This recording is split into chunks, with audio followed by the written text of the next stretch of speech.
Atheism. Yeah. Yes, association. I looked Yeah. at what all used to be Yeah. taught, and I'm just freaking out because there's so much.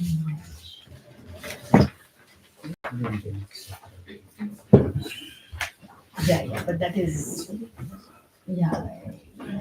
Yeah, we don't need the mic. Now you can hear without the mic. Yeah, it's like the,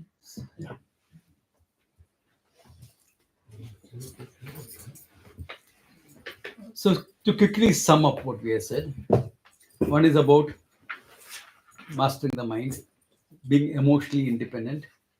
And one way I said was to shift from the desire to the priority behind the desires. Another thing that we bring in to gain some emotional independence is generally goes under the name of Karma Yoga. Now, of course, in public, many teachers have said Karma Yoga is working without expecting results. But if you're going to really put it into your life,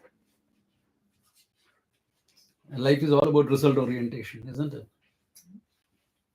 When you work for something, why do you do something? Because I want to get the result. Yeah. Why do you want to have a cup of coffee, a tea break? Because, hey, I want to feel fresh in the sun, come for the session. So there is an expectation. There's always an expectation. A fool has got foolish expectation. An intelligent person will have intelligent expectation. So you can't really say work without expecting results. You know, even my grand guru, the person who inspired me a great deal, his statements are misinterpreted like that. Swami Chinmayanji, misinterpreted like that. He said, focus on the work, not on the result. His attention was focus on what you're doing, not on the result. Because he was speaking in public. So this is, he said, for public, this much is enough. No? And we have that. Now, you focus on the work, the result will happen automatically. Why are you worried about it? Focus on what you can do, be proactive, and not worry about things you can't control. Result you can't control anyway. Action you can control. So focus on that. That's a simple way of saying it in public. We push it a bit further. A traditional thing, we push it a bit further. Without going elaborating into what is God, the result of every action that you do comes from Bhagavan, Ishvara, God, of your understanding. In whatever way you understand, it's okay for the time being. God of your understanding. You understand God in a particular manner. Who takes care of the result of an action? Nature's laws. And the nature's laws come from where? God. So nature is non-different from God. We tend to put God as something separate, isolated from everything. No. In fact, in traditional thinking, God is both the intelligence behind the creation and He is the material also for the creation. So the creation is not separate from God. In fact, creation is looked at the body of Ishvara. So simple way of looking at it is the body. Because without material, you can't create. There are some religious texts which say God created the world out of nothing. Nothing means nothing other than Himself. You have to qualify that nothing. Because from nothing, nothing will come.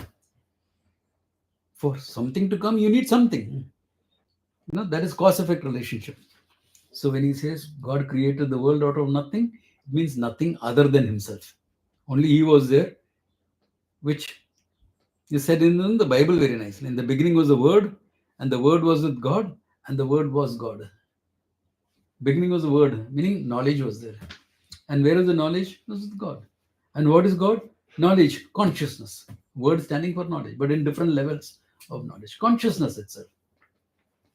That how God is conscious, how your consciousness, I still have to unfold. We'll come to that. So this Ishvara, this God, this Ishvara is the source of your karma phala, the result of your action. That's why even in yoga you have Ishvara Pranidhanam as one of the Yama Niyamas. Comes under Yama or Niyama, it comes under? Yama. Yama it comes under. No? Yeah. So when you have this, what does it mean? When I do an action, my action is offered to the Lord. My work is my worship. I offer it. And if your work is your worship, what is the result? Prasada. Every Indian is familiar with prasada. If you're exposed to Indian culture, you're familiar with prasada. Everything becomes prasada. Why? Because it comes from the Lord. It's prasada. If prasada, what will you do? You'll gladly accept. And once you accept, what do? You dispose it off as necessary. Today, prasada is laddu. Sweet, nice, eat it. Today, prasada is ashes. I went to the temple expecting a laddu. What I got was only ashes. It's a Shiva temple. Ashes. What do? Put it on. Today is success. Accept it, be glad. Tomorrow, failure. What do? Wear it proudly. Accept it. It's prasada from the Lord. That attitude, that worshipful attitude that you have. My action is my worship. Result is prasada. These two complete the karma yoga. Starting with living by your priorities and coming to this attitude. Why? You accept. See, it is your action, your result. It is dropped into your lap. It is your baby. You don't like it. So, beginning one, there'll be denial, there'll be anger, there'll be resistance. And finally, what? You'll resign yourself to the result. Instead of that, what do? We change it to acceptance right in the beginning. Prasad from the Lord, no? Prasad, whether it is a laddu, whether it's few drops of water. No, they're given tirtham in the temple, water. And I am modern, I am conscious. Is the water pure enough for drinking? That pujari is not exactly inspiring in terms of cleanliness. So what do? You accept it. Now what do? I don't feel like drinking this. Okay, put it on your head. Dispose of as you think fit. Accept it. That is the attitude of prasada. Acceptance. So this attitude is cultivated in our worship. You go to any Indian house, there's a small temple corner. No?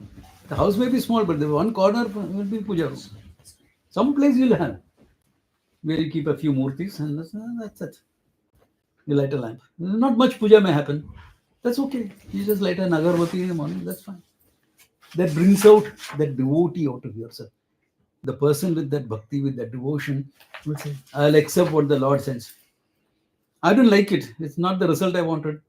But trying again? Yeah, try again. Like Robert Bruce, try 7 times. Why 7 times? Try 10 times if you want to. So either you will try and you'll be successful and you'll grow out of that desire. Easy way. You got what you desired and you'll grow out of it, isn't it? Once you get it, after some time, it's normal. No? It's okay, fine. I've been there, done that. I'm okay with it. You don't get it. You tried enough. And it's not worth my time and effort anymore. But right in the beginning, you're willing to accept the result. And if you're willing to accept the result right in the beginning, before you have initiated the action, you have become bigger than your desire. Why? Because you're willing to accept failure. You don't like failure. You don't want failure. You're working for success, but you're willing to accept it. You become bigger than the desire. Right before you even taken your first step, you become. That's a great thing to be. And you live like this, you're no more emotionally dependent on these things.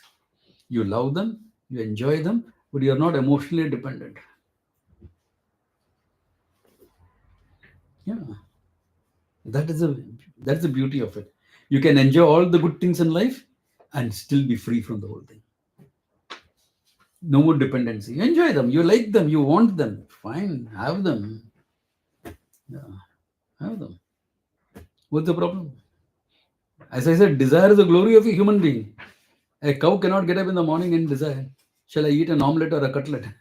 Cow can't desire. You can. So it's a privilege. Desire is a privilege of a human being.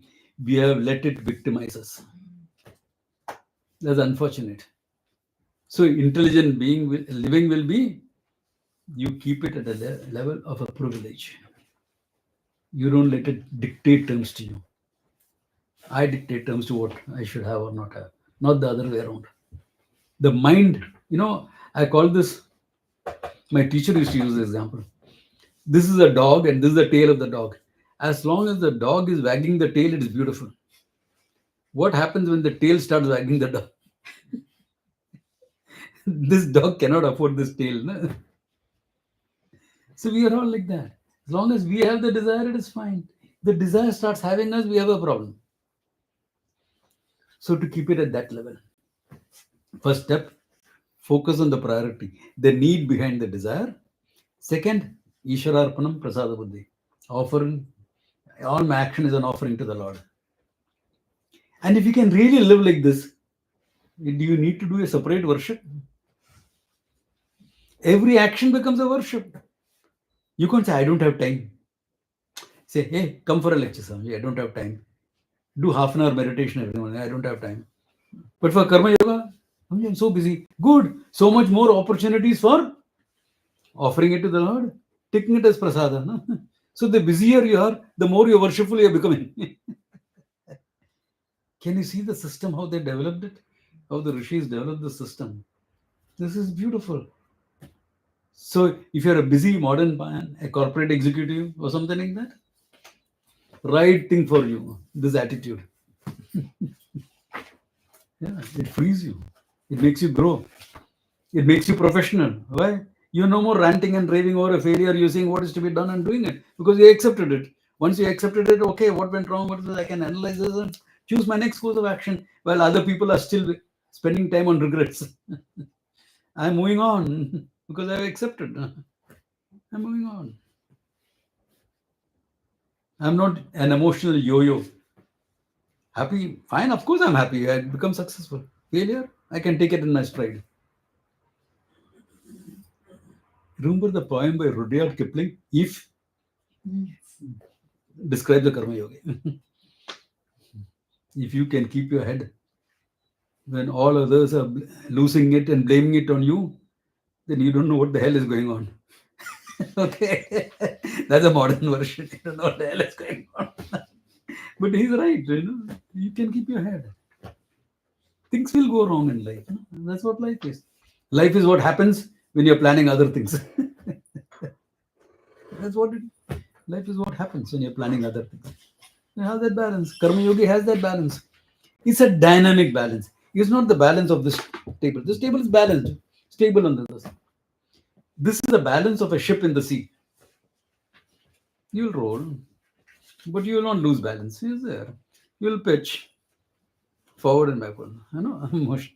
This is difficult motion. And the worst is corkscrewing motion. In a tornado, this is what happens to the ship. I've been through that. But balance is there. The ship is floating.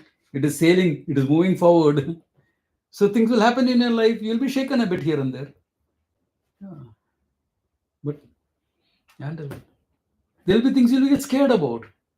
Yeah, there are things you're scared about. You don't want things to happen. But you'll move forward. You'll do what is right. You'll live in courage.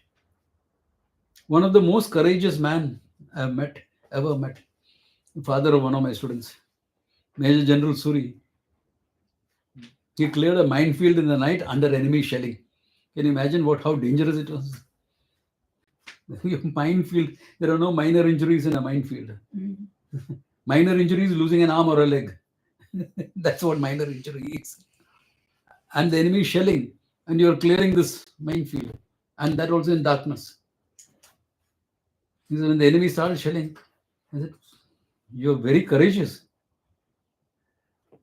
Samji, you don't know, I almost pissed in my pants at that day. You're scared. Of course, any sane man will be scared. But he didn't let it stop him. He did what had to be done. Karma Yogi. Can you see that? Yeah, you do what is expected of you. And believe me, he had a 2-year-old daughter at home at that time. Young wife, 2-year-old girl, second child on the way. You think he wants to die?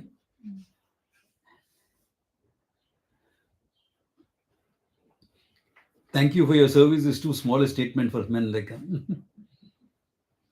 Heroic, courageous man. Yeah. Last November, we celebrated his 90th birthday.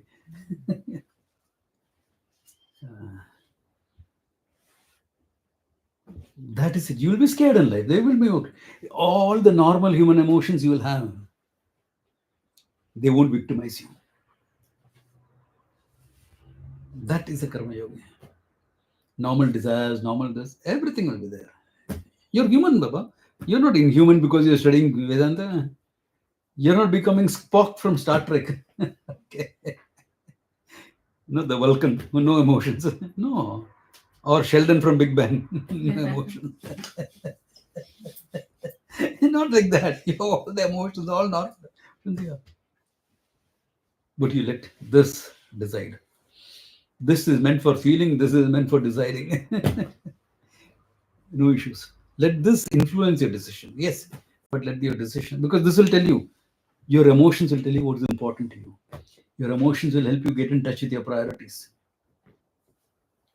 But at the end of the day, you love by your priorities, Ishwararpanam and Prasada Buddhi, offering to the Lord, and Prasada is a result. Result is grace from the Lord coming in. So gracefully accept it. What a way to live. Forget all of Vedanta, even this much you live, na? You're a force to reckon with in society. You're not an ordinary person anymore. No, that's it. People will look up to you. They'll come to you for guidance, for strength. Yeah, because you have it. There's something about you which makes you stand apart. Yeah. You're balanced. Yeah, in the thick of battles of life, you have a balance. Yeah. You're centered. Big thing to have. So this is how you gain that preparation, that mastery of the mind necessary for Vedanta. Any questions on this? Any questions? Shoot. I have not come with a prepared this. In fact, I saw this book, to be very honest. You know, when you sent me that, Yes. then I had a copy. I was supposed to get it and look at it during the flight. I forgot the copy, which happens to me often. So I said, it's there on my phone, but phone I need the connection to get it. Doesn't matter. Yeah. I taught this before. I'll come back. So I don't come with a prepared thing to talk. I talk depending on the audience in front of me. So if any questions, shoot, I have no issues on that. Okay. Yeah. Clear up to now? Everything? Okay. Swami, Yeah. just ask. So, Please ask, shoot. you mentioned about the prasada buddhi. Now this is like slightly going off piste a little bit. Okay. Yeah. The prasada buddhi, that whatever is offered and all that. I want to just bring up one thing about like in a lot of the temples, the Bhairav temples in India, right? They offer alcohol. Yeah. And especially I'm sharing this because I was in Delhi recently, and on Sunday we were meant to go to the very famous Bhairav temple. It's very ancient one. Delhi. Yeah. But it's like about an hour Outside away. Delhi. Yeah. And so our designate, because I was on a course, the designated taxi driver said, "I'm not taking you. You don't worry about payment and all that, because there a few women were there." He said it is awful on a Sunday because all the alcohol shops right in front of the temple, and people buy like loads of alcohol. They donate it to The temple. but then they consume They take it back as prasad and consume it. consume it. Now, if it is logically, as you Yeah, said, prasada. it is prasada buddhi. Correct. But if the taxi driver refuses to take us Yeah. because it is the whole place is reeking of alcohol and whatever. Yeah. Yeah. So, what is your thoughts on that? My thoughts on that is that people are abusing their freedom. You get alcohol as a prasad. You give me snake venom as a prasad. I will take it and I will drink it. Nothing will happen to me. Okay. Because snake venom is a protein. Your stomach will digest it unless you have an ulcer. Yeah. So you're supposing you go to a temple. Okay. You go to Balaji temple. Automatically 4 laddus come to you. No? Are you going to sit down and eat all the 4 laddus? No. You'll have a bit. You'll share it with friends. So you are gone to the Kala Bhairava temple. Now Kala Bhairava is a tantric form, a very fierce form of invoking. Lord can be invoked in 100 different forms, million different forms, and this is one of them. You go, you offered alcohol. Let us say you took a whole bottle, 1 liter bottle, and you offered. They poured something off and gave you the bottle back. You are a devotee of Kala Bhairava. You are doing those sadhanas. This is meant for those people who are doing those sadhanas. Kala Bhairava sadhana is a very, very difficult sadhana to do. I tried it out for some time. I know how tough it is. You know a lot about Qigong and worship, those type of sadhanas it is. So you do that. You're supposed to take a bit. Not drink the whole bottle. Not drink the whole bottle. Share it with all the other practitioners that you know. So if you abuse and you drink it and get drunk and you're lying on the road, that is not the attitude problem. It's your personal attitude issue. That you're using that as an excuse to drink alcohol. But that means so many people, because this happens in a lot of the Bhairava temple. Yeah. So that means so many people have this personal issue about. Yes, they're So abusing that freedom. It is, yeah. See, they are brought up, I'll tell you where it comes from also. They are brought up in homes where the conditioning is no, alcohol is not something good, don't drink. Here they have got an excuse to drink. That freedom is being abused there.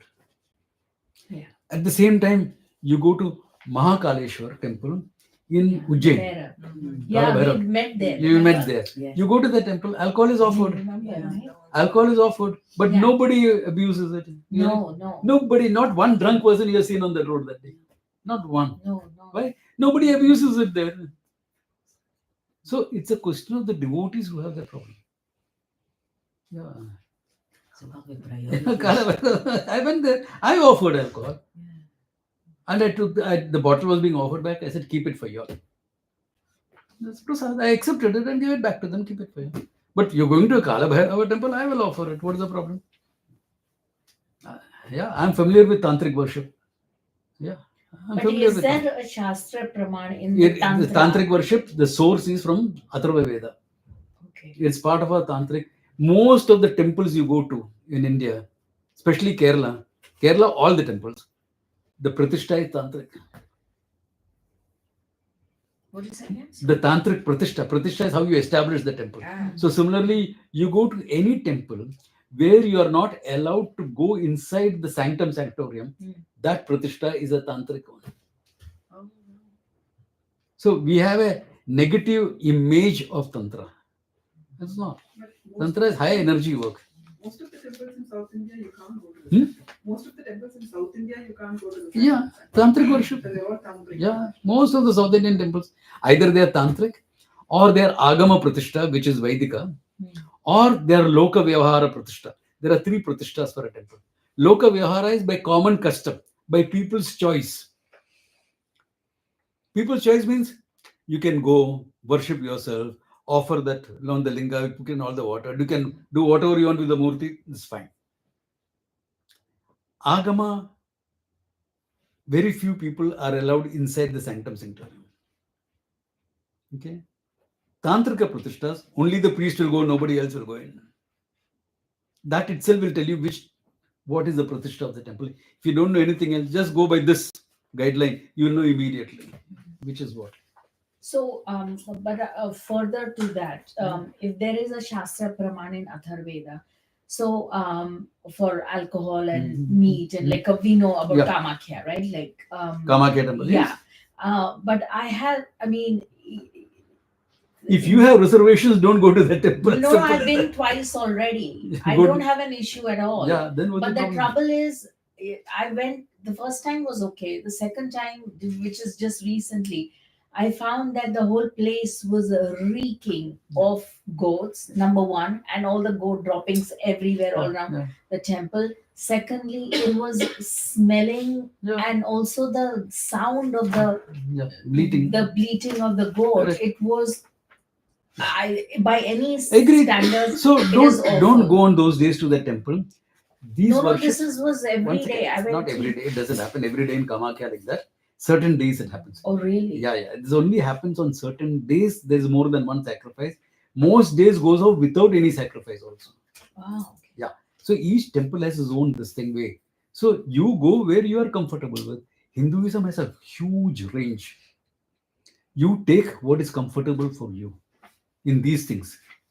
Okay, like I'm the in-house teacher at Shankara Matam in Bombay, Matunga.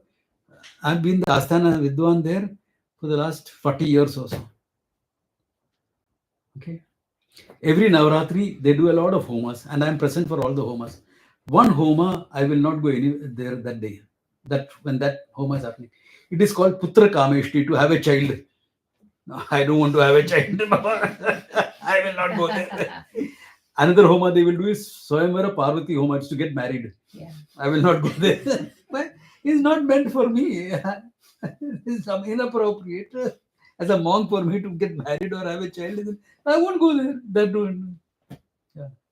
So the secretary will, Swami, I'll see you tomorrow, no? I said, no, tomorrow morning I'm not there. Why? Swayamvara Parvati. Oh, okay. So you go, you take what is appropriate for you. Nobody can do everything. Okay. Like a married person can do certain things. Unmarried person can't do certain things. I cannot do anything. I'm not supposed to be doing any Vedic karma. I'm a sannyasi. So each person has that. It is all individually structured. Every person, irrespective of what you're doing, has Ishwararpanam and Prasada Buddhi. That is common. But you mentioned about the purity of mind, right? Yeah. So when we think of the Shankaracharyas, especially the Puri one and Jagannath temple, and I know because my Jyotish Guru comes from there. So the thing is, he's very against the offerings of alcohol, and because they think invariably it leads to abuse. If it leads to invariably. abuse, as a Shankaracharya, let him stop it. But yeah, but of course he's sitting in Orissa, Exactly. So it's against. See, you can say, I don't agree with certain. I will say openly, publicly. Now, this recording will go to a lot of people. Yeah. I'll say openly, I am against abuse of these rituals. I am against the abuse. If a temple has a tradition and they're following that tradition, I will accept it. If the devotees are abusing it, I am against it. I'll tell you another thing. My grandfather was under the British times. Okay, he was an officer in the Malabar Police. Quit India movement, he resigned. So I can't arrest my own people who are fighting for their freedom and lock them up. So I resigned. So the British officer, his boss, called him and said, see, I will transfer you to the Devasthanam board. Devasthanam is the board that controls temples. That we are going to leave India is a fact. There's a question only when. India will need good administrators. So he used to be in the temple there. So he took over. All over Kerala, he actually prevented animal sacrifice by replacing them with other options that the Veda gives you. The Atharva Veda gives you other options. Instead of chicken or goat, offer a lemon. Coconut. Not coconut, lemon or Oh. white bhoplas. You get the pumpkin, that white pumpkin. Yeah. Offer that. You don't have to. Like, I picked up a land for the temple. I mean, for our ashram. So, when you are acknowledging the Dig Devatas, in your Bhumi Puja, you acknowledge the Devatas of all the directions. Yeah. You have to clear the negative and invoke the positive. So, for clearing the negatives, some of them demand meat. So what did we do? We offered bhopla, white bhopla, with kumkum smeared on it as meat. Alternatives are there. So you can follow the alternatives. Bhopla is the big pumpkin, isn't exactly. it? The white pumpkin. White pumpkin, we sliced it up and we offered that. So there are options available. Why don't you use the options? This is Agama Prakarna, okay? Yeah. By Agama it is done. So we got some of the best experts for this from Chennai, near Chennai. Yeah. Abhiraman. He was one of the best experts in India on this.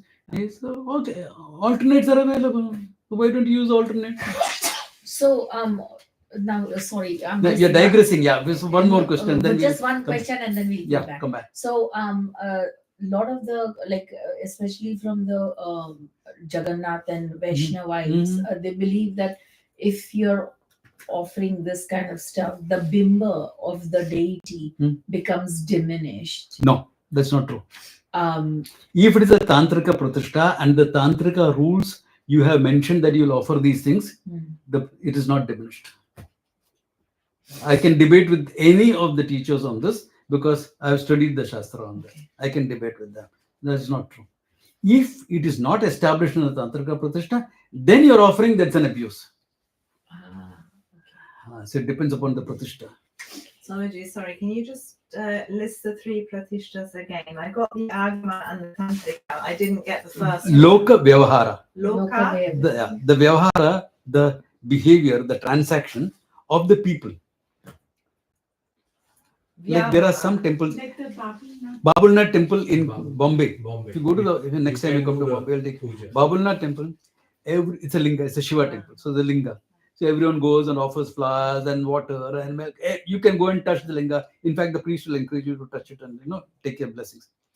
That is Loka Vyavahara, meaning the devotion of the people will invoke the divinity of that place.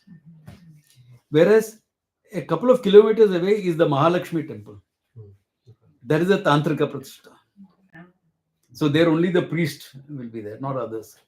And in the Agama, when you said sometimes a few people. Agama is a Vedic Pratishtha. So- Agama stands for the Veda. So what people would be allowed in there then? The priest and you? The for priest and a example? few officials will be allowed. Someone like me goes, they will allow. Exactly, Yeah. okay. Or someone who's doing a special puja, they will be allowed. Okay, inside. okay, Yeah. understand.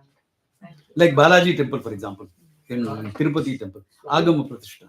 Probably Kashi is like local. Loka Vyavahara. Loka. Because once that Kashi temple was destroyed and they shifted the linga out, it became Loka Vyavahara. That's why Kashi is like that. Okay. If we ever rebuild Kashi, then it'll be Agama Pratishtha. Yeah. Who knows? God knows. Huh? So Ram Mandir. Huh? Ram Mandir. She's a Where? Ayodhya. Ayodhya Ramandir is Agama Pratishtha. Agama Pratishtha. So everybody is allowed to go in the. No. No. Loka Vyavahara, everybody is allowed. Oh, so only in Loka Vyavahar everybody. Everybody is allowed. Because you maintain the sanctity of the place. Sanctity. Why is this? Because each person has certain energies about them. That should not conflict with the energies of the place. The energies of the place is stronger than your energies. Yeah. So it can disturb you. People are denied not because they want to deny you. It don't want to do you any harm. Like in a Tantrika Pratishtha temple, they will say women in their period should not be going there. When they have the chums, should not be going there. Why? Because chums are apana vayu function. The vayu that excretes things from your system, throws out all the things from your system. The spiritual is prana and udana, the uplifting. So these two energies are in conflict. So it will create hormonal disturbances in you. They say during chums, don't go there. Other times you're fine. During chums, don't go there because this will disturb you. What is chums? Your periods, monthly sorry, period.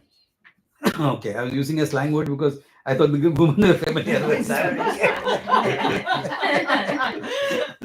I thought everybody. I mean, I'm comfortable with any term. I don't have a problem with that. So there's another tantric version called Agora.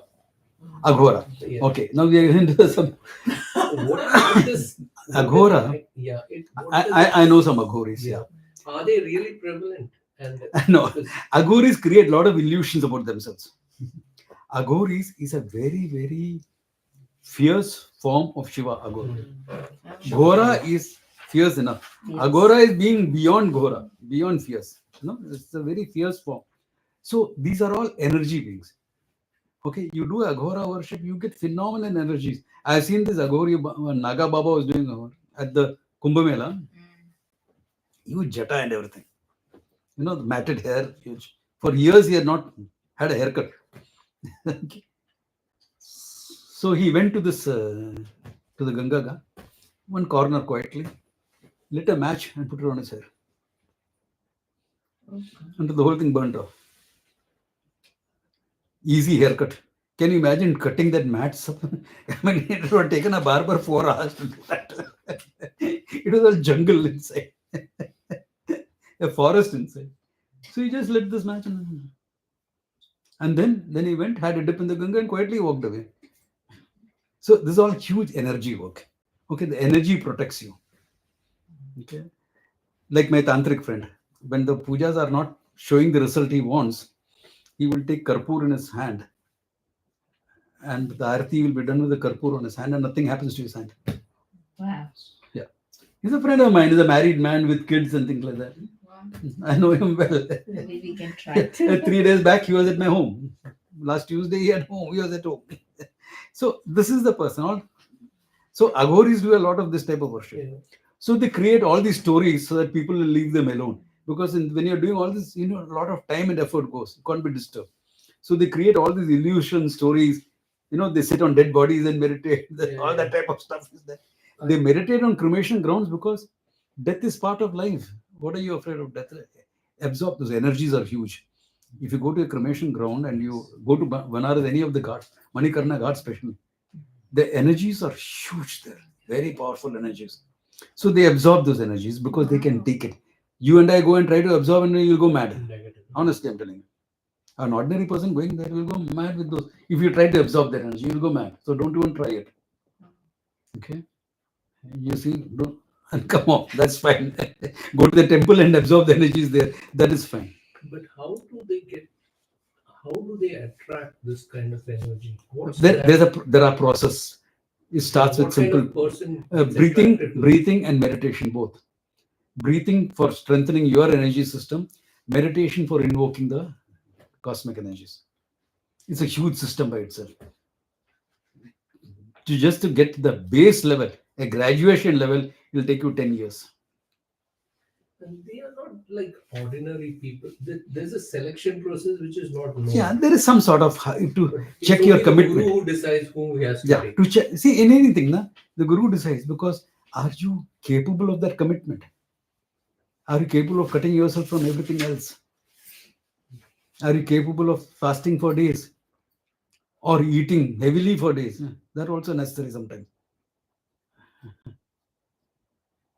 Like I experimented with something, and there were times when I could eat anything and everything, and I had voracious hunger, and I wouldn't put on weight. If I didn't eat, I would lose. So now I'm thinking of going back to that practice for a few months. I could afford to lose a bit of weight. When I get the time, I will do that. But those practices demand a lot out of you. So they have to be learned under personal guidance, day-to-day guidance. At least once a week you have to be with your guru and guiding. Otherwise, it doesn't work. It's too dangerous. And they are not meant for moksha. Okay, let me clarify that also. They are not meant for moksha. They are meant for other things, other siddhis, this, that, etc.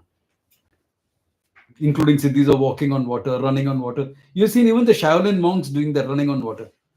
It's a skill that you can develop. What is the use of that in today's world? Unless you're working for Baywatch. Then it is useful. If you are into sea rescues, etc., is useful, not otherwise. Floods. Otherwise, not useful. So forget it. Don't go for all those things. Not necessary in today's world. Today's world, go work and earn some money. That's useful. Isn't it? It's simple. You do what is useful. You do what works in your life. You do what makes sense in your life. All these things exist. Of course, it exists. I've experimented enough to know it is true.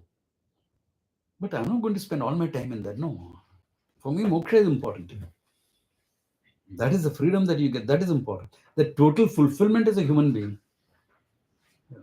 In the front of the glories of the Lord, what are these small glories? Nothing. I can set my hair on fire. I'm not going to allow it get that matted anyway. So what is the problem? I don't have to do that. I don't have to do that. I'll have a haircut regularly with the local barber. I'll go to my local salon and sit down and say, cut it off, chop it off. That's it. Swamiji, last question Yeah. about the three pratishtas. Yeah. In the Dayananda temples and Yeah. ashrams, Yeah. what pratishtha do they have? Okay, when we first started the Rishikesh ashram, when we first started, Swamiji found that stone on the Ganges bank, building that. Yeah. He found it on the bank. So it's a big stone. Huh? Yeah. It doesn't look that big. It took Yeah. 3 of us to carry it. And we put it up. There was no priest available, nothing. So it was purely Loka Vyavahara Pratishta. Swamiji Sankalpa and our devotion, Loka Vyavahara. Then some people were building the Balaji temple out on the main road. Andhra Ashram. So they came and built a temple as service. The same people who were doing that would do 2 hours work in the evening to build the temple. So it's a small, tiny, the inner sanctum that you see, that was the whole temple that time. That was the whole temple. When I went there, that was all. 4 people can stand inside the temple. That's all. And the Garbhagriha is inside. Outside, 4 people can. That's all. And recently, we did the whole thing again. That time, we made it an Agama Pratishtha. Because by that time, you could get a priest. Those days, you wouldn't get a priest. Whoever is free would go and do the arati in the temple and come off. No priests were available in Rishikesh. Now, the situation has changed. So, we did an Agama Pratishtha. Coimbatore temple, Agama Pratishtha. Nagpur, Agama Pratishtha. Where we are going to set it up, Agama Pratishtha. Some of my friends are saying, let's do a Tantrika Pratishtha. I said, yeah, it's a good idea to do a Tantrika Pratishtha, but I won't get priests in Bombay to come and stay in Kalyan and look after their worship. So I said, Agama Pratishtha, right one. It's a good thing. It's a good in-between thing to do. Agama Pratishtha, it can be taken care of easily. And for certain deities, is it compulsory to do Tantrika Pratishtha, or each deity could have all 3? Or You can have various this thing. Okay. Like in our temple. Okay. Now you're in part of it. I'm digressing. But it's interesting general knowledge to have. Yeah, that's good. You decide to put up a Shiva temple. The place decides. First of all, you have to check the place. Is the place fit for a temple? Now, there's an elaborate Vedic process for this thing. You will try to sprout something in the soil. If it sprouts well, it's fit for a temple. There are other ways. One of the ways I have picked up is to taste the soil. There are some soils which only fit for a cremation ground, nothing else, or an industrial unit. Some are good for housing. Very few places are good for ashram or temples. So I check it with the taste. I learned this from my tantric friend. Huh? You check by the taste of that. So I have developed the skill to develop by taste. So the place we picked up, very nice, good for temples and things like that. Now, there are only 3 kshetras, places in the world, whole world. You can have either a Shiva temple, a Vishnu temple, or a Devi temple. The place decides that. Now, we are building an ashram there.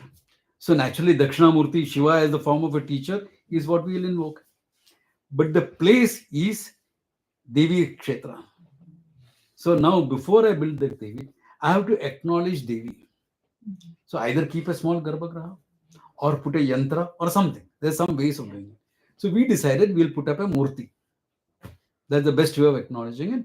So we put one Garbhagriha of Devi facing eastwards.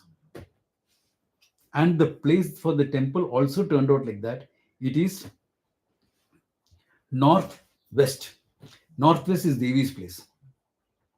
So Devi temple, Devi facing east. Dakshinamurti facing south. Then I said, there are only 3 kshetras. The third one is Vishnu. Why am I leaving out Vishnu? So we're putting Paravasudeva. There's a form of Vishnu who teaches Paravidya, the absolute knowledge, facing westward. That's only the deity that will face westward. So all 3 are going to come up there. Because one thing I know, now when I consulted this expert, the cost of the temple is half of what the experts in Bombay told me. So I said, I can afford to put up all of them, all 3. It's good. Because for temple, you will get donations, so not a problem. We all work on donations only. I myself personally, whatever I have in my wallet is what I have, one little money. Yeah. So personally, I'm not a rich man. I can't afford to put up a temple. But the trust, because of donations, we can afford. So we'll put up all the 3.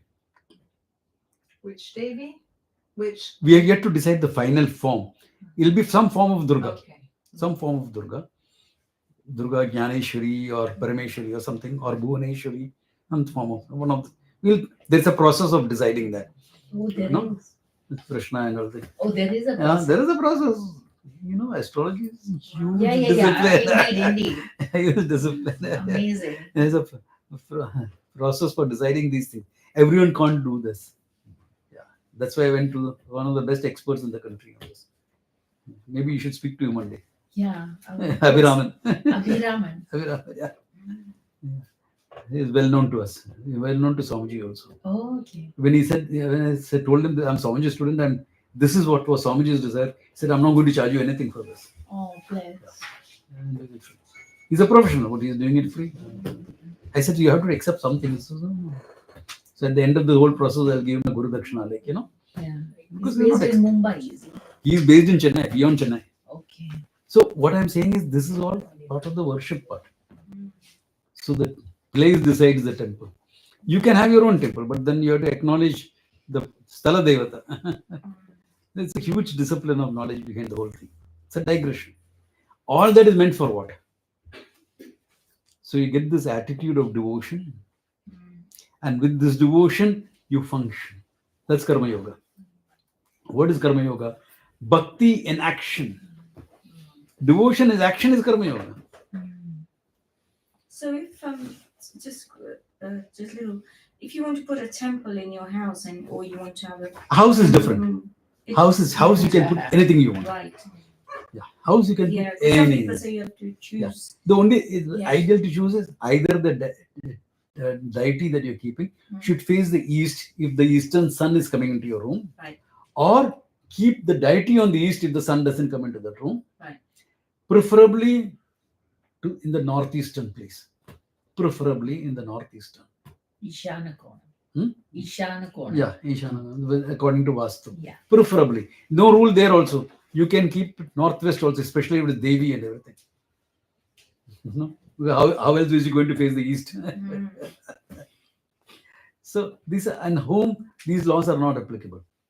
These are applicable only when you're putting up a temple proper. Yeah. Not in the home. Home is your Ishta Devata. It's what you Yes. desire. Yes. What you desire. Yeah. That if you're looking at Vastu, southwest is supposed to be your place.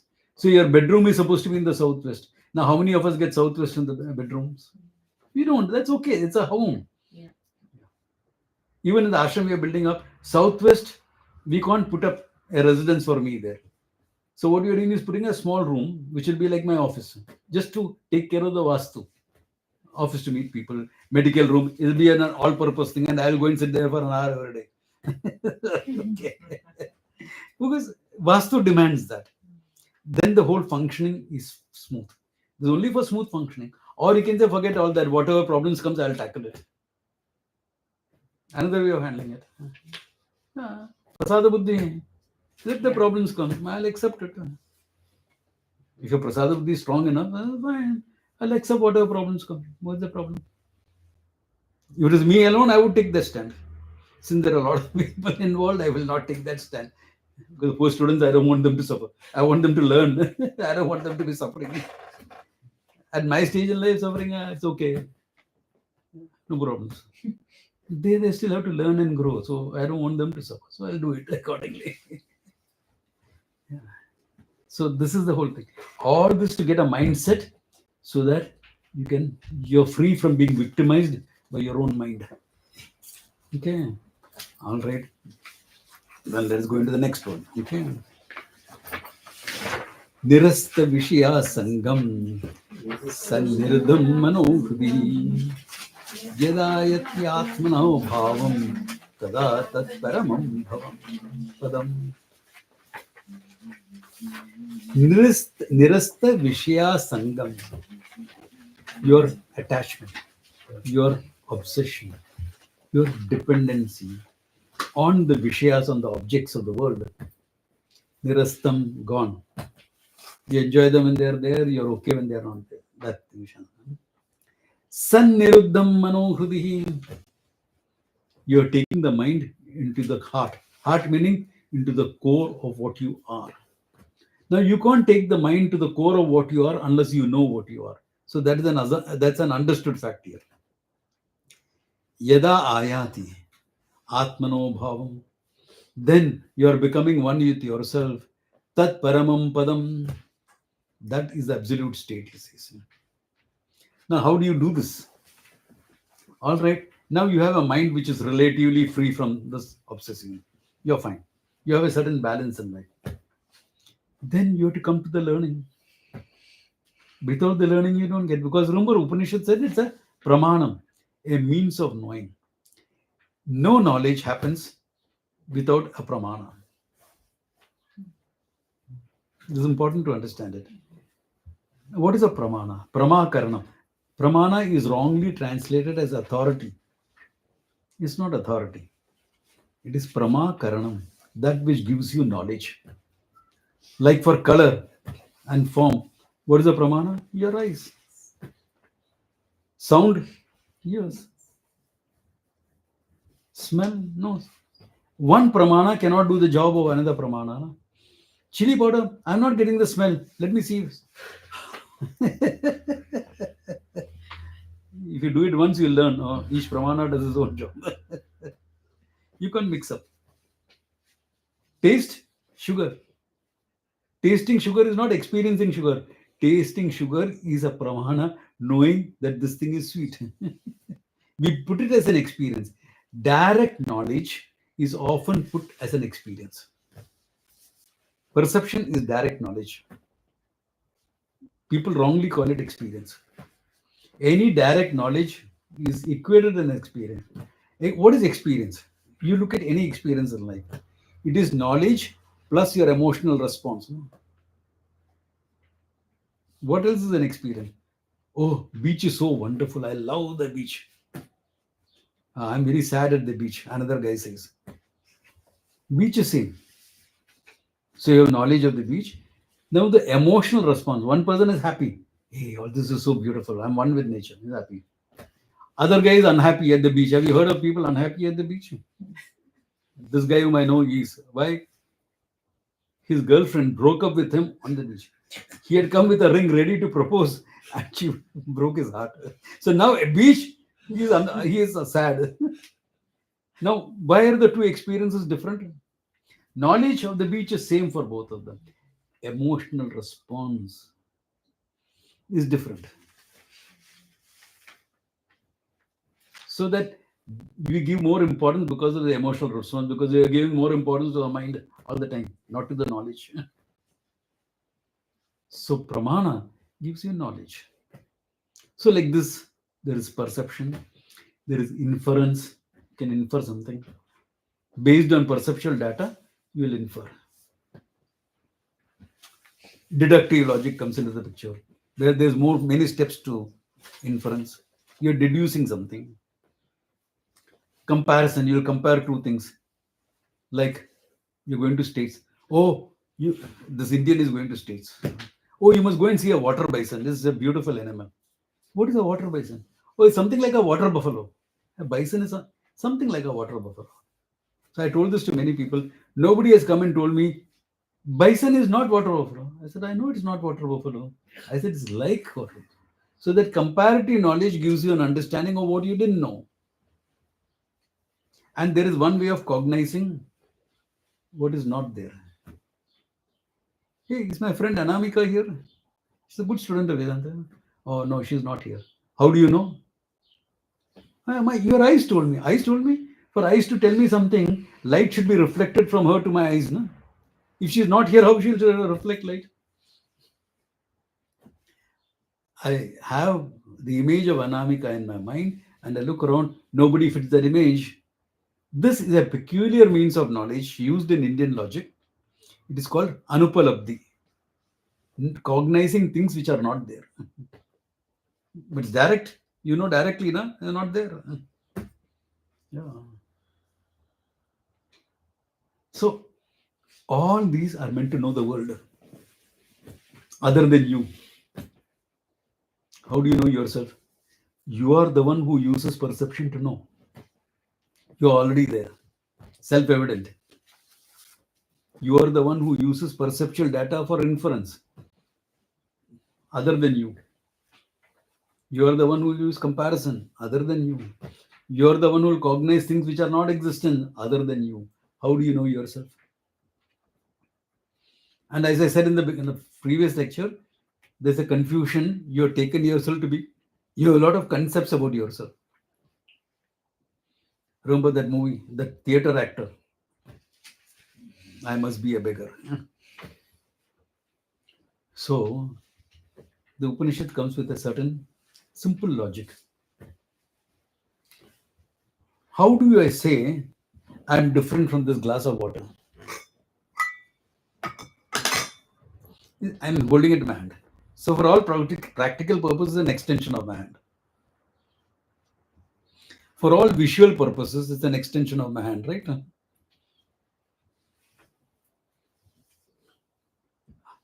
How do I say I'm different from this glass of water?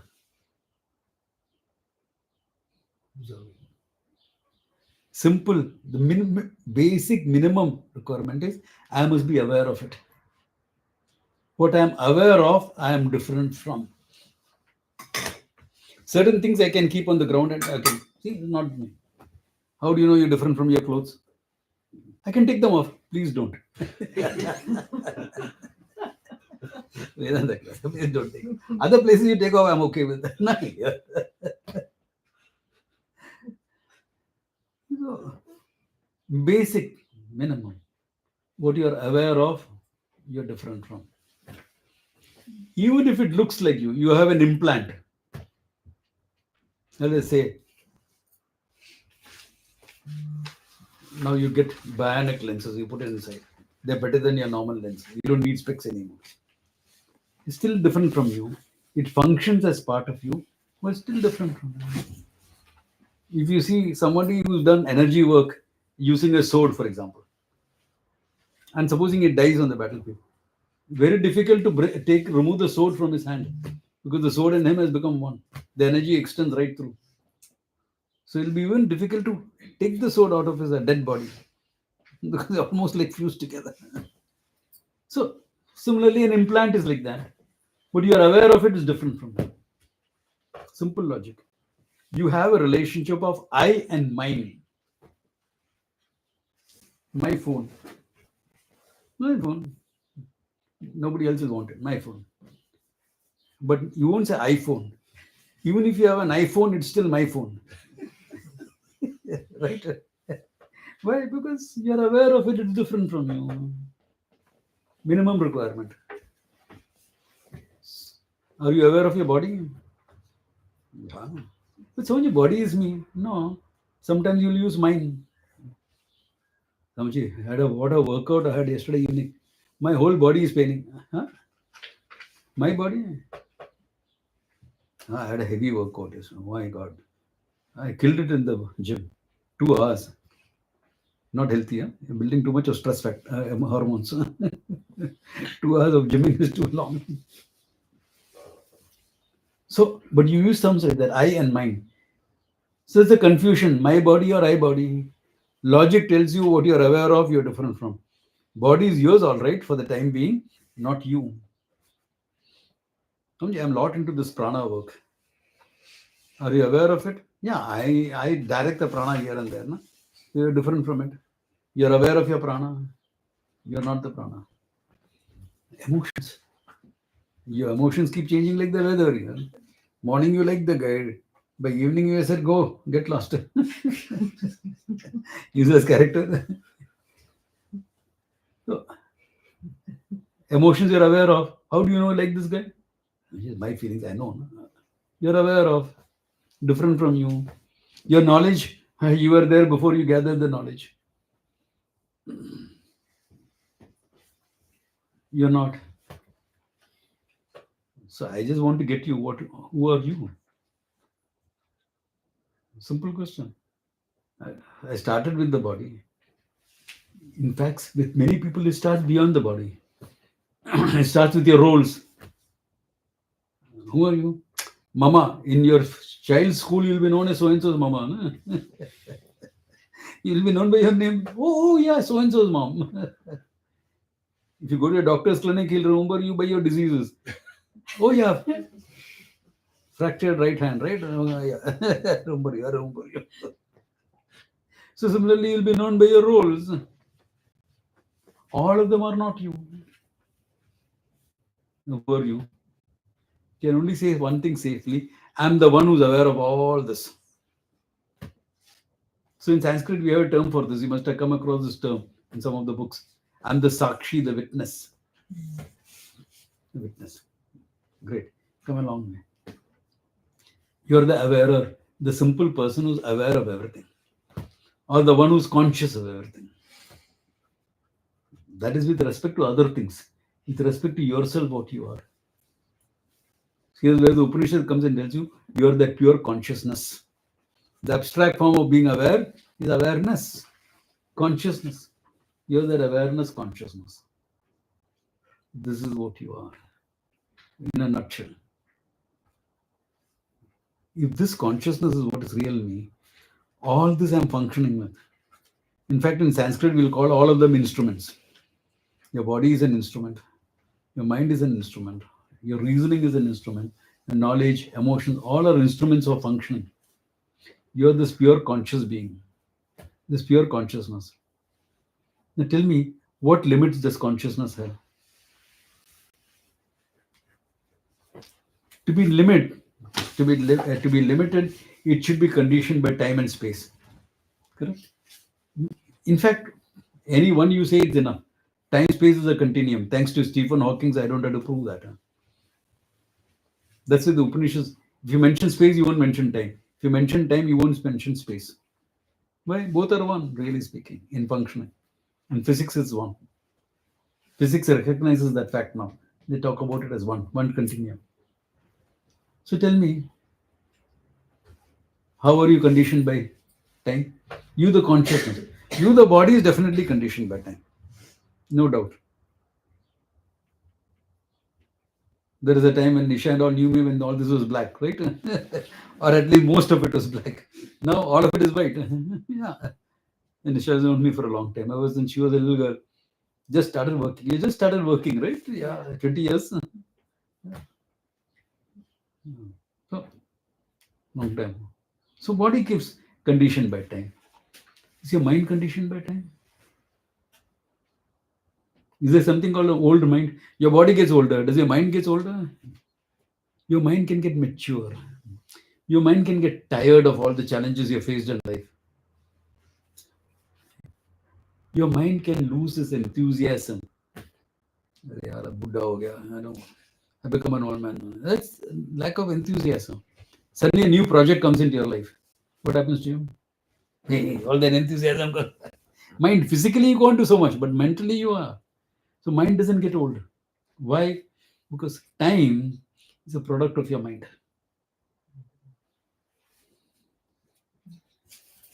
For that, to look at this, you have to look at it carefully. We are talking about your understanding of time, okay? There is a physical time, which I'll come to later on that.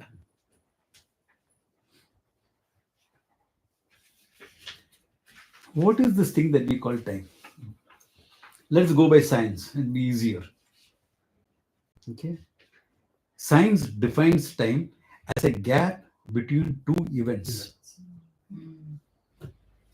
Olden days, agrarian society, sunrise and sunset was good enough. So one was day, other part was night. Because agrarian society, life had its own slowness about it. But even then we needed some divisions. So we made it midday. Morning, midday, afternoon, night, evening, night. We made some divisions, 3 hours. So in India, in Sanskrit, we call it one yama, 3 hours. Measurement. We needed finer measurements.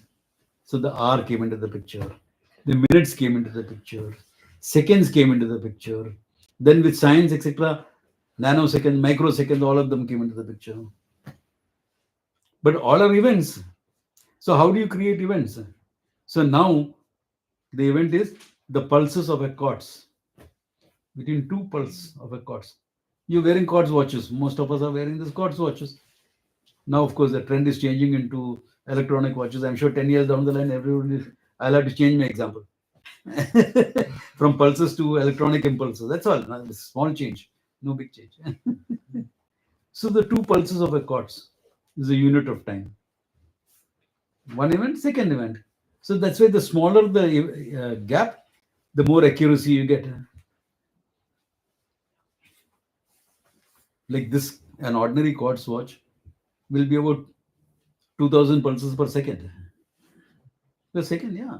So you know how much the measurement of time is made fine. Again, according to science, there is no event without an observer. If you can't observe, there is no event. How do you say there is an event? How do you say something happened? Because somebody saw it. It may be a reporter who reported the event and you saw it through the TV, but that's okay. You saw it. The reporter saw it. It's an event. However, there is no event. That's why the old question: if a tree falls in the forest and nobody saw it, has the tree fallen? It's an academic question. Okay, you can think about it. But it is in I don't know. reality. You it think has- about it. I don't want to dive into that. I'm just giving you an intellectual exercise. Okay. So now look at it.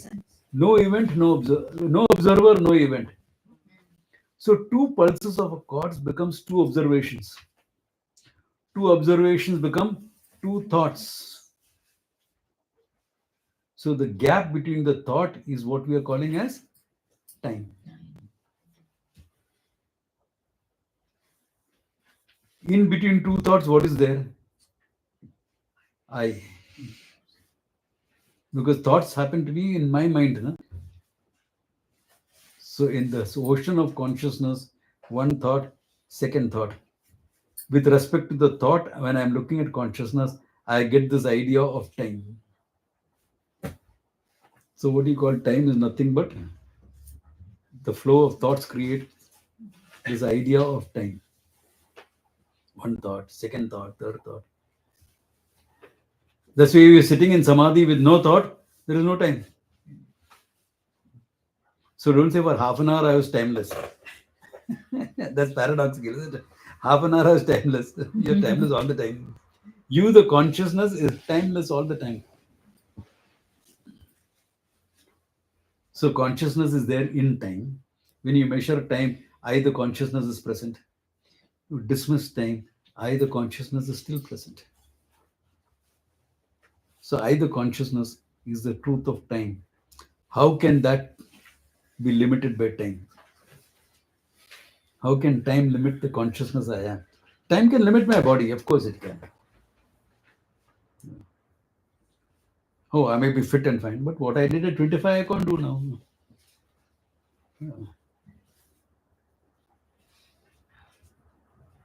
Yeah. So limit, body has had some limits. Yeah. All this was jet black, now it's all white. Time, it has its play naturally. Yeah. But I, the consciousness, timelessness is my state. So I am the timeless entity appearing as though I am in time. Remember, we are starting with the I, not timeless somewhere else, not a big bang. I am the timeless as consciousness. Through the mind, etc., appearing in time. Therefore, I am manifest in time, even though I am really speaking timelessness. So this timeless I is what I really am. And if I'm timeless, I'm spaceless as well. I'm not limited by space. Therefore, what is the nature of consciousness? Limitlessness. So limitlessness is the nature of consciousness. I. Nature of consciousness, my nature. Remember, don't put consciousness in third person. It's I. I am that limitlessness. No, that's fine. You're limitless, all right. What about the world? What about the world standing against you? You can't walk through the wall.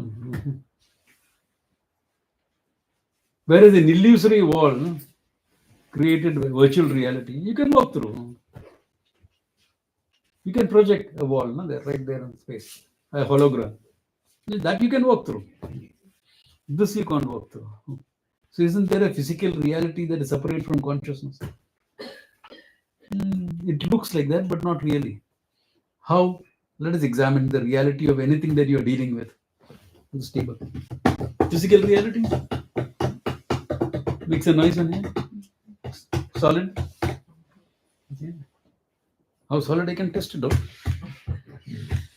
The owners will get a bit worried. Is Swamiji going to break this one shop? No. I don't have to break it to dismiss it. What is this? Table. Table, where is table? I only see wood.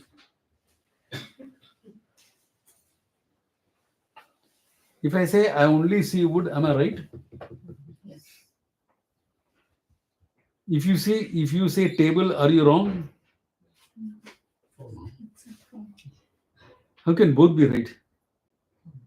Because what is called table is only wood in this particular form.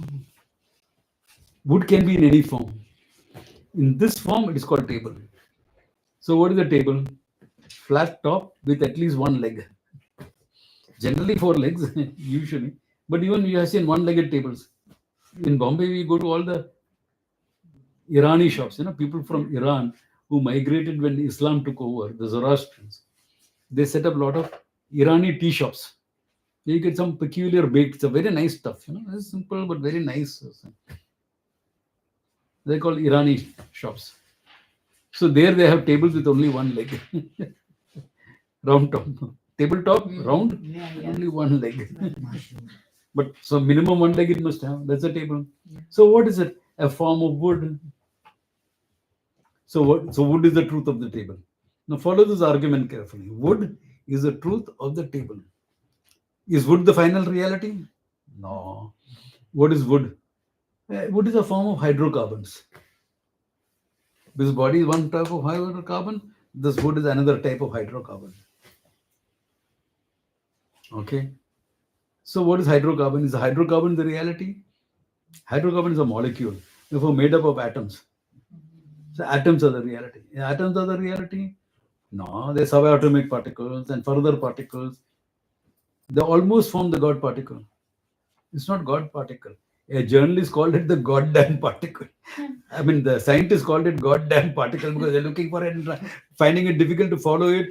So the journalist reporting it said God particle, and we are in search of the God particle. That's how the term came about. Yeah, I have friends who are working at the Sun, this thing. I have people who are working there.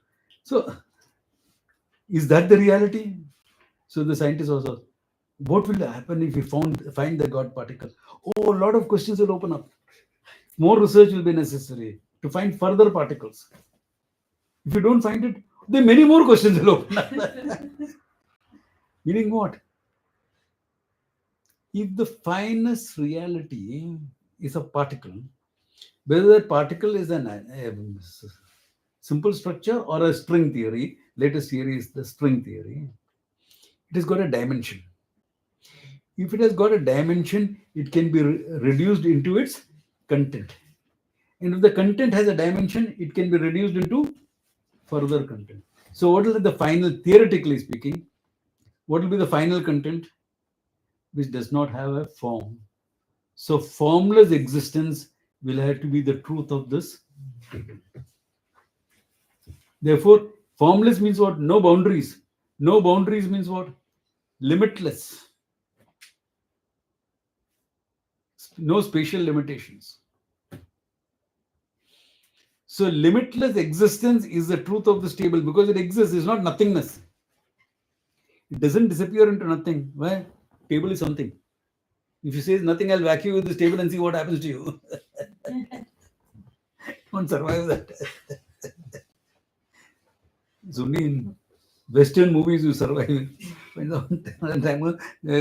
Bud Spencer, look around. What happened? Like that's good for the movies. So formless existence is the truth of this table. Formless consciousness is my reality.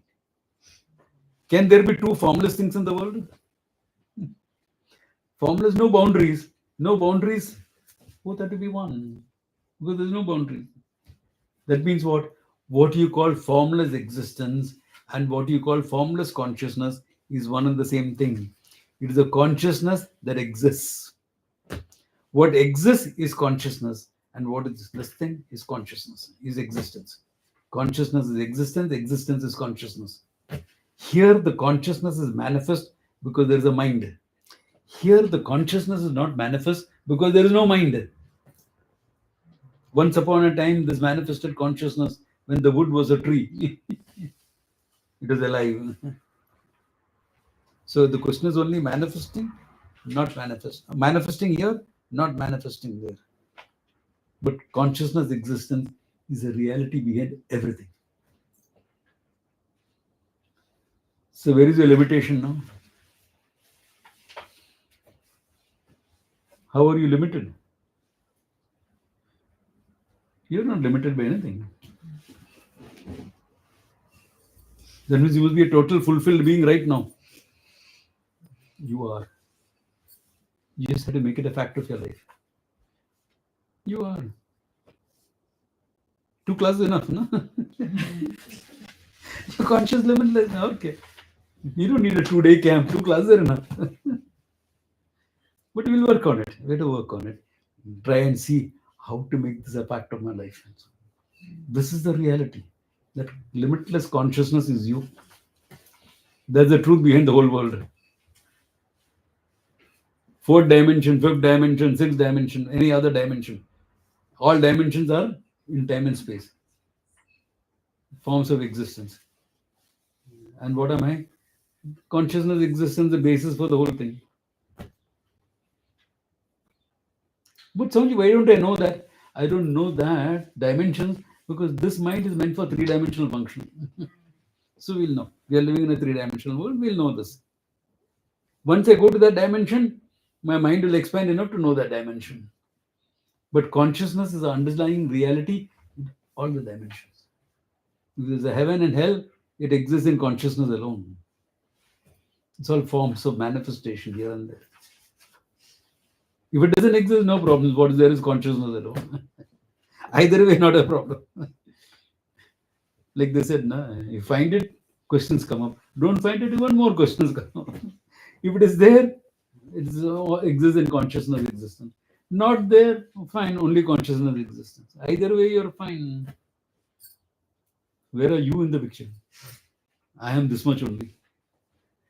A notion, a concept generated by your experiences, the society, all this. So for functioning, that's all meant for function. Use it in function. So you function. So what are you? All pervading consciousness. And what are you doing right now? Playing the role of a human being. Great, fun. Why is it fun? It's problematic. You're finite. I'm not finite. I'm limited consciousness. I'm limitless consciousness, playing the role of a human being. So how is it fun? Hey, because I'm playing the role of a human being, I can go for a walk in myself and come back. Now, want to hear something funny?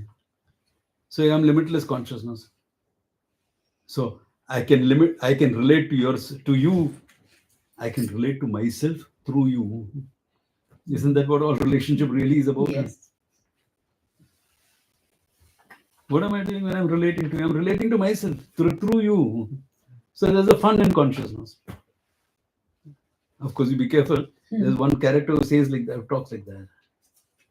I am relating to I through the I in you. One funny guy, thing come up. On YouTube, you'll find a lot of this. Madcap character is okay. Why madcap? This much what he's saying is correct. But he talks about making cows talk Sanskrit and things like that. So that's where the madcap thing is coming. That one, because he was late for a lecture, he stopped the sun from moving so that he wouldn't. There is where you become nonsensical. Okay. The truth of the sun is not different from you, correct? Sun is also nothing but existent consciousness. You also nothing but existent consciousness. That fire is also nothing but existing consciousness. I am also nothing but existing consciousness. But that fire can burn this body. Why? This body and fire are two different forms. That is meant to burn. This is meant to get burned. That is the difference. So there are all functioning differences coming in. Reality is oneness. Functionally, they are different. The terrorist and me reality is one and the same. Functioning. Where is my rifle gone? Functioning. The terrorist. What am I going to do? A terrorist? Be compassionate, loving. The guy is not looking for love. He's looking for somebody to kill. That's his job as a terrorist, and my job is an army, Indian Army slogan. It is God's job to forgive the terrorists. Our job is to set up an appointment for him and God. I'm not joking. There is a thing written in Kargil. The So funny. board put up in Kargil. He's right. The Indian Army is right in that. Correct. Because we have to function in what we are. Yeah. But Swamiji, what if a terrorist comes to you and says he's sorry for everything that he's done? Then I'll guide him on the right path. And if he's reformable, I will recommend his case. I have people in the army, intelligence, I'll say, this guy, there's a potential for him being reformed. Please help him with that. If you can't be, shoot him down. Very simple.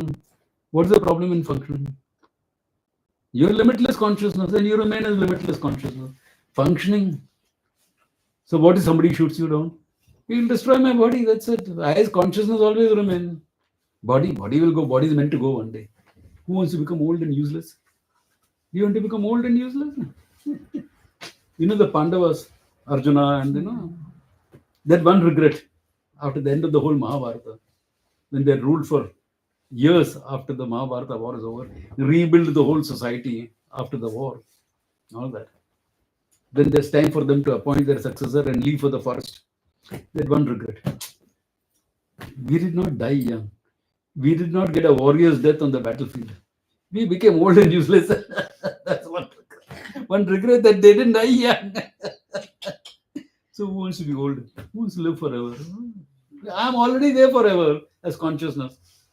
This body is not meant to be. It's bound to drop. Let it drop whenever it chooses to. If it doesn't drop, sit in samadhi and go. Okay. Samadhi practice is helpful. Yoga. Sit in samadhi and go. What is the problem? Go. Where are you going to go? Nowhere. You're going to remain as consciousness. That's all. What is leaving is your prana and everything else leaves the body. That's all. What is? Your consciousness. Where is birth? Where is death? But Swamiji, there is rebirth. Rebirth is meant for the mind, etc. The consciousness manifests in the mind, is reborn, dies, etc. You remain as consciousness all the time. Either you know or you don't know. If you don't know, there is rebirth and all for that limited entity, for that conceptual self. I can use the word ahankara. A good translation in English, ego, but ego has its own other nuances. Therefore, I'm using the term your conceptual self. You have a concept of who you are. That is the entity that is born and dies. You are what? Non-conceptual reality. The pure consciousness. That's what you are. Where is birth? Where is death? Nothing doesn't exist.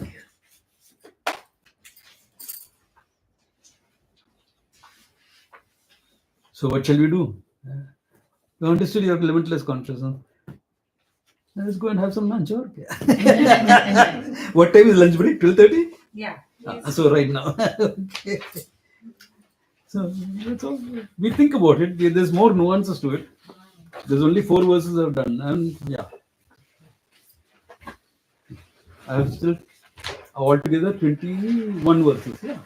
And I have 6 more lectures. Plenty of time. Plenty of time to do the whole thing. So don't worry to ask your questions or digress. I'll still come to the and complete the text without issues. It's to Swami that Shiva temple which has been discovered Where? on the Cambodian and Thailand border.